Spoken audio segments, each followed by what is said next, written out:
Di atas tanaman sawit, umur di antara tanaman sawit. Nah, ini udah tanya, Ini kita pun nggak bisa naik nih. Sudarlun, pengusaha Jakarta asal Aceh Dahlan Tiro, 52 tahun, berkomitmen mengembangkan umbi porang atau juga disebut dengan Amorphophallus oncopillus di sejumlah kecamatan di Kabupaten Pidi. Usaha pengembangan umbi porang jenis kata ini dilakukan sebagai langkah strategis pemberdayaan ekonomi masyarakat di Pidi seiring dengan permintaan pasar dunia atas ketersediaan bahan baku utama untuk diekspor ke sejumlah negara Asia dan Eropa.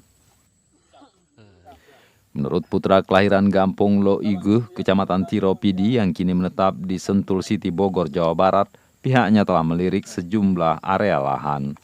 Menurut Dahlan Tiro, masa panen tanaman porang ini setiap 8 bulan sekali dengan hasil 3,5 kg per batang atau setiap hektar mencapai 80 sampai 120 ton. Harga jual umbi porang mulai dari Rp8.000 hingga Rp12.000 per kilogram. Program pengembangan umbi porang ini juga bertepatan dengan program pemerintah melalui Kementerian Pertanian di PPHTP.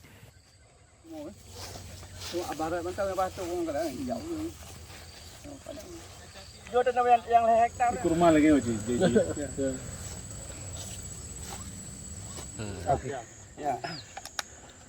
kalau memang dia petani, memang dia Dari Pidi, Idris Ismail, Serambion TV. di atas tanaman sawit, umur Di antara tanaman sawit. Nah, ini udah tanya.